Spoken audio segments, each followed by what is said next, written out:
The woman without feet that was on Dancing with the Stars? Yeah. Did you? Okay. Yeah. If you haven't seen that, I want to share her story. She was recently on Soul Sunday, and I thought, oh, I know her story. I don't need to talk about her. And then I didn't realize what really happened to her. She had, she contracted like a almost fatal meningitis, and they had to put her in a coma for 3 weeks. So here's a woman, she was 21 years old when this happened, and she was doing massage, and she told a story about meeting somebody who'd said, have you made it to the other side yet? And she's doing the massage on this guy, and he's going, she says, other side? Well, I wonder what he means. And she took it to mean metaphorically, have I moved beyond, you know, into the next level of what I need to be in the world? And little did she know that she would go to the other side soon. And within, I think it was 60 or 90 days, she contracted this meningitis, and she died and had a near-death experience. That's the part people don't know about her, because they don't talk about that on Dancing with the Stars. Probably people go, oh yeah. But what happened with her, she did go to the other side, and she said she was given a choice. So when she died, she said she saw the light, she saw some beings, and they said, okay, you have a choice. Do you want to stay and be in this life, or do you want to come with us? And she says, you know, this feels great, but, and she thought about it, she says, I really want to live that physical life, and I want to go back. And they said, well, you know, you're going to have a lot of challenges, and you're going to have a lot of things that will happen to you. Are you willing to go with the ups and the downs of your life and stay on your course and stay where you need to be in order to continue to fulfill your destiny? And she said yes. And so she came back, and after she came back into her body, she had to go into surgery, and they cut off her legs from here down, okay? Because that was the only way they could save her. They had to take other organs out. Her dad gave her, I believe, a kidney, because she had to also, she was losing a lot of her vital organs during this horrible disease. I can't even imagine this. And 21 years old, losing your legs. And what ended up happening is that she decided to, you know, be present to it, but she said she saw it after it happened. She went home and she had her fake feet, because you'll see she has all these different feet for different activities. And she had them by her bed. And what ended up happening is that she said, I went to bed, I couldn't put my brain around all this. I didn't know how I was going to move forward. I wanted to snowboard again, and I didn't know how I was going to do this. So she said she slept for like 18 hours. When she woke up, she decided to chart her course to go and snowboard again. Well, people that have no legs, they don't have any apparatus in order to help people snowboard. So she made it herself. Isn't that incredible? She said, I'm going to snowboard, that's what I'm going to do, and I'm going to make it myself, and I'm going to go ahead and do this. And she ended up winning that Special Olympics in that area of snowboarding, and she was able to make it. And she kept going and going and going. So because she was a winner in that Special Olympics, what ended up happening is that Dancing with the Stars called her. And she said, well, I'm not a dancer, but they wanted to have her come on the show just to give people encouragement about disabilities and that you could do no matter what you want, just keep going. Chart your course, keep going. And what ended up happening is that she said, I made a decision that I was going to go on the show. I figured I have rhythm. I have probably enough that I could make it, maybe for a couple of not seasons, a couple of what would you call it? Episodes. So anyway, what ended up happening, she ended up pairing with, is it Daryl? Derek, who is phenomenal. And if you see that, I don't know if you could probably get it on Netflix, but what ended up happening is she had to get different feet. She has these different feet for every dance. And as she did that, she learned how to dance, and she ended up being a finalist. And she didn't win because she was up against the ice skater. And the ice skater won, but they were neck and neck. It was like so close. So here's a woman who said, you know, I'm going to snowboard again, and she snowboards. And she charted that course, and she went ahead and she kept moving. And then she went ahead and did the next piece, which was to do the Dancing with the Stars. The other thing she did, she created a foundation, and it was to empower people to do extreme sports like snowboarding for people who didn't have arms and legs and different things, and now she's encouraging people to do that. So she said all through her life when she was younger, she felt that there was something more for her, and that there was something that she needed to do in order to achieve her passion, to achieve her purpose, and that's what she ended up doing. So you look at that and you say, well, that's great, you know, she did all that. What about me? What do I do? And how do I move forward? Because we get caught, and I was thinking about how we get caught in our emotions and how we get stuck a lot of times. Are any of you doing the 21-day meditation challenge with Deepak Chopra and Oprah? Anybody? Okay, it's on again. There you go, Bob. It's actually even better than it is. So if you go online, you can still join and do it. But what I loved about the one yesterday, when they were talking about emotions and how we have the ability to shift, but to use them as an ally. Did you ever think your emotions were allies? You think of, oh, you know, you get negative, you get depressed, you know, you have those things happen to you. And I thought, wow, you know, this is really great, because if we use our emotions, you know, like we have anger, we have depression, we have all the things that stop us, but how about using them in such a way that they encourage us to move forward, and they encourage us to keep going toward what we desire. So I was thinking about how can we do that? We can take those emotions and, you know, I think about times in your life when it's been really difficult. You've had a divorce, you've gone through something hard, you've lost a job. Anybody have any of that happen here? Yeah, right? You don't have enough money, and it's like, oh my God, woe is me, what am I going to do, what am I going to do? And then it's in that moment that we use our emotions as an ally to step into what we really need to do. You know, I recently took a course called Inner Engineering, and it's put on through Isha Kriya Foundation, and Sadhguru is the man or the guru that has helped to promote this teaching, which is science of mind. Because what he's telling you to do is get real present in your life. And in science of mind, what we teach is that we become awake and aware about what's going on in our life. So I'm going to tell you a little story how I stayed the course. This is just like a real quick one.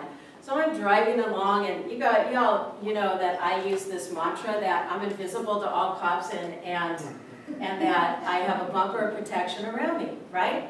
So I don't get tickets. But if I'm not fully present, I will get a speeding ticket. So I'm coming around the corner, and the policeman points right at me. I'm like, ah! And I'm thinking, okay, I am not going to get a ticket. I am going to stay my course of I am getting 0 speeding tickets. But, you know, he points it at me, and he gently walks around, gets in his car, and I'm like, oh, Lord God, please. And so, you know, and I'm thinking positive. I didn't go into fear. I went, I am not getting a ticket. I am not getting a ticket. This was amazing. So I'm driving along going, oh, I know, come on, come on, come on. I'm invisible, I'm invisible. And so there's how you use emotions in a good way. So as I'm doing that, I allowed myself to just be calm. And what was so bizarre, the car in front of me pulled over, got to the side, and the policeman followed him, parked it back to him, and gave him a ticket. Stay the course. Think about what you want. You know, I have done this over and over again. You say, oh, well, that's just dumb luck. No, it's not. If I hadn't been thinking about it, hadn't been aware of it, how is that going to shift? And how is that going to change? The other thing that we have the opportunity to do, you know, in our lives, I hear this over and over in the classes. I hear it from friends. I hear it from people. Things happen, and it's quite beautiful, and they get everything they want, but it's not enough. It's not enough. They get the money, they get the man, they get the house, they get the job, and it's never enough. So we have to begin to understand that when we have a blessing, to take it and be grateful of it, and also to realize, as in the book Oneness, that there is this universe out there that supports us, that will take us to a higher level of awakening and being. So again, I'm talking to my mama guru, and she keeps having all these beautiful things occur for her, and she's 91. And she keeps saying, I keep saying every night, every night, every night, I have unlimited wealth, I have unlimited health, I have unlimited energy. And as she does that, she continues to have that manifest in her life. But for us, are we practicing what we learn here? You know, I give you little information all the time. Are we practicing? Are we practicing? Are we saying our affirmations? Are we doing what we need to do? I was reading a book by Ernest Holmes, and he said, we have to do our affirmations. So Amy Purdy, Oprah says to her, you know, you have this incredible ability to visualize and to do what you set your mind to do. She says, how do you do it? And she said exactly what we teach in Science of Mind, exactly what all of the teachers have told us to do when we do affirmations and visualization. We feel it, we see it happening, and then it occurs. And she kept doing that. She saw herself snowboarding. She knew it was going to happen. She knew it, she knew it, she knew it. And then she was able to have it happen. So here's the challenge that I want to just put out to all of you. Are you willing in this moment? Anybody have anything that you desire? Anything you want to shift in your life? Okay, anybody? Nobody besides me? Come on, okay? So what is it? I want you to take just a brief minute. Say that desire to a person around you. Say it out loud. What is it you want to create? What would you like to manifest? Just take a minute and say that to each other. Share it behind you. And just real quick, just say it right to each other, because the word has power. The word will make it happen.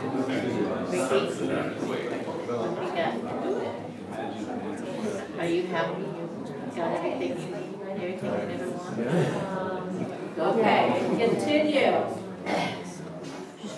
Freedom from You want a circumstance, maybe you want a house, maybe you want a mate, maybe you want more money.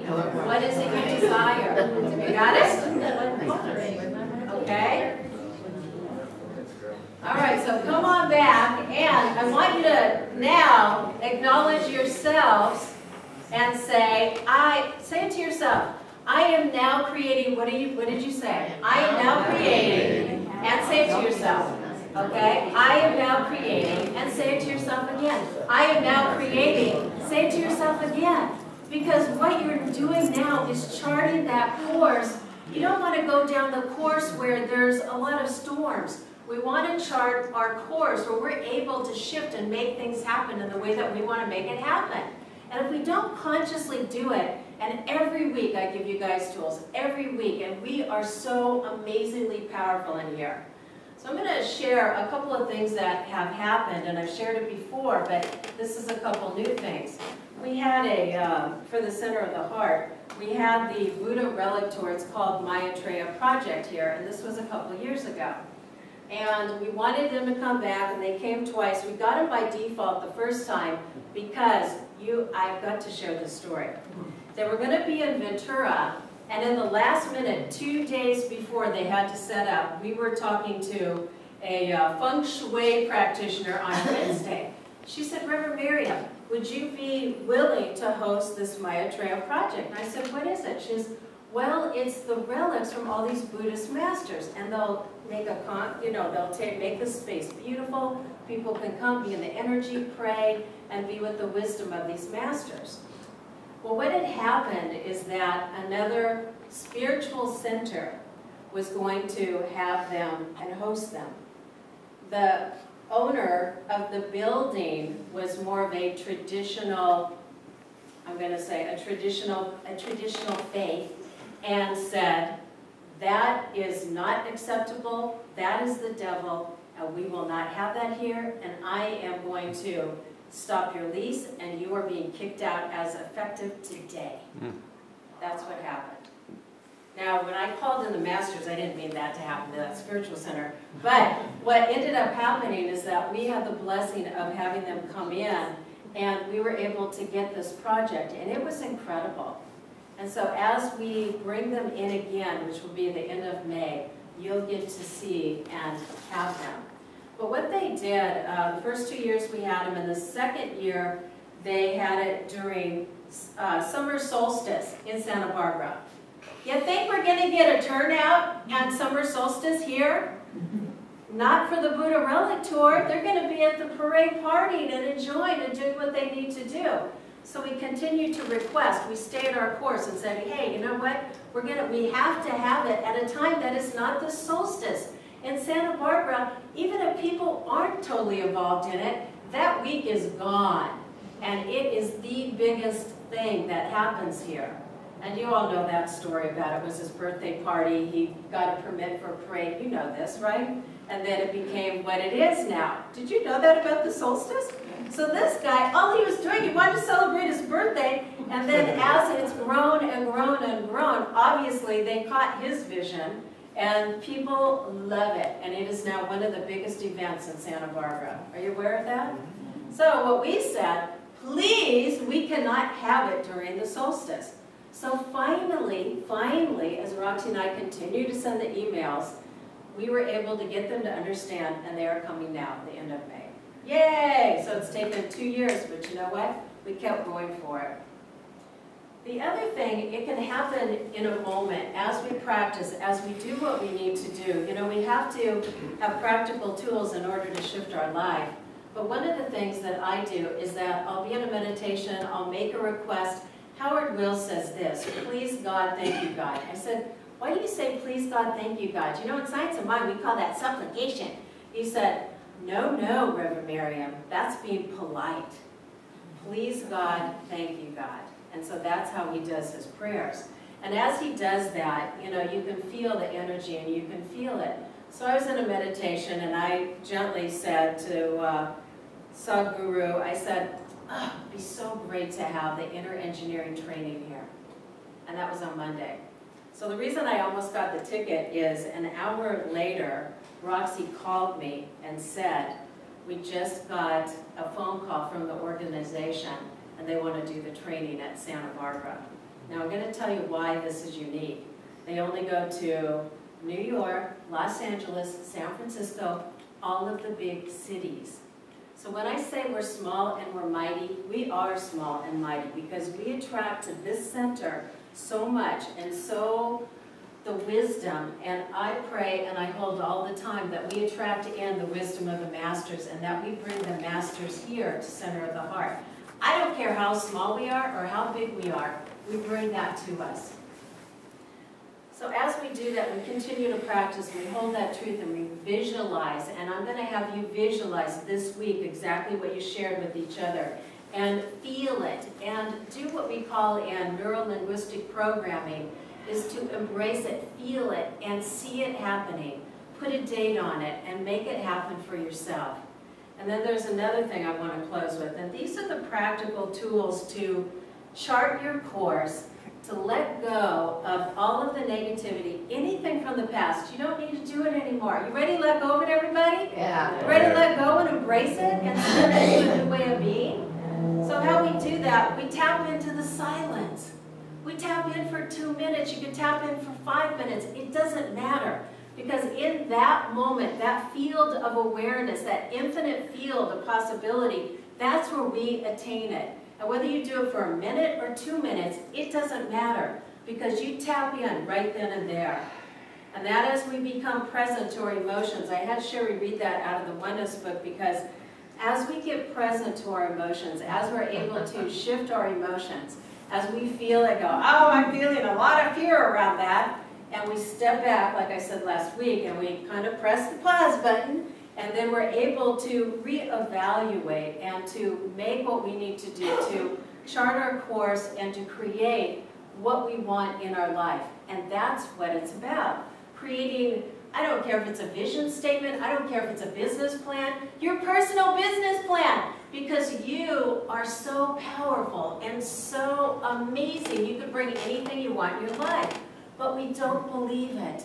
So the challenge is to believe it, to know that we are mystical beings. We have this incredible energy around us, as Ernest Holmes calls it. We call it the infinite, we call it source, whatever you want to call it, and we can create what we desire.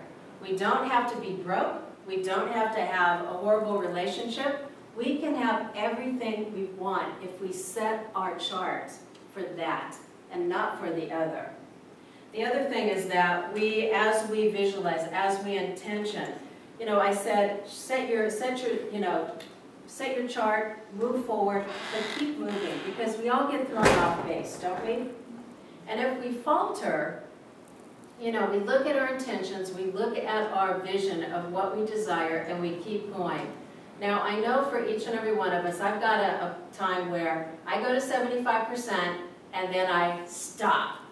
That's when I set my reset button, I pause, okay, you've done this 100 times. This is a thing that is an energy that will continue to happen in your life unless you get real clear about it and you're able to step over that obstacle and shift it. So when we talked about the emotions and looking at your emotions, look at how they are and look at how we can shift it, because in Science of Mind we say, as it is revealed, as these things start to happen, as you see it, again, I'm attracting another horrible girlfriend, another, you know, nightmare boyfriend, or I have a horrible place to live, or I don't have any money. It's a pattern, and as we look back on those patterns, we can see that we have the ability to shift the patterns, yes? Yes. We have the ability. So all we have to do is tap into the silence, be present, be aware of those emotions, and instead of using the negative emotions, use them as an ally for us to move into the greatness and the beautiful part of who you are, which is a powerful, beautiful light on the planet. And as you do it, and as you bring that grace and that joy and that mysticism, I will say, into your life, you can create anything you desire. Anything. So if we can get the Buddha Really Tour here, and if we can get this organization in a day to come and do a training with us, you can do it in your life too. And I know you can, because I've done it for myself and I've seen it around me all of the time. I have hundreds and hundreds and hundreds of examples of that. So I wanted to close with a little quote or a way of being in yourself. And this is the one from the emotions. So this is a quote from Oscar Wilde. I don't want to be at the mercy of my emotions. I want to use them to enjoy them. Yeah? You ready for that? Great. So, my beloveds, take to heart all of this, and take to heart that we can chart our own course. And when we get off course, we can keep moving. And use the tools that you hear every single week. Use the tools that are given to you. They're given to you in books. They're given to you with other people. Start to be awake and listen to that. And be aware that you are being guided beautifully every single moment. You ready for it? You ready to have some beautiful miracles happen? All right. So let us say yes, yes, yes. And let's say together, I embrace my success, I embrace my grace, I embrace all the miracles in my life. You want to say it? I embrace my success, I embrace all the miracles, and I embrace me. How about I embrace me? And then as we did last week, mwah, mwah, I love me, I love me. So hug yourself, love yourself, and acknowledge yourself. You have made it this far, you're going to have even greater things for you in your life. So, beloveds, have a fabulous, incredible week. Peace and blessings.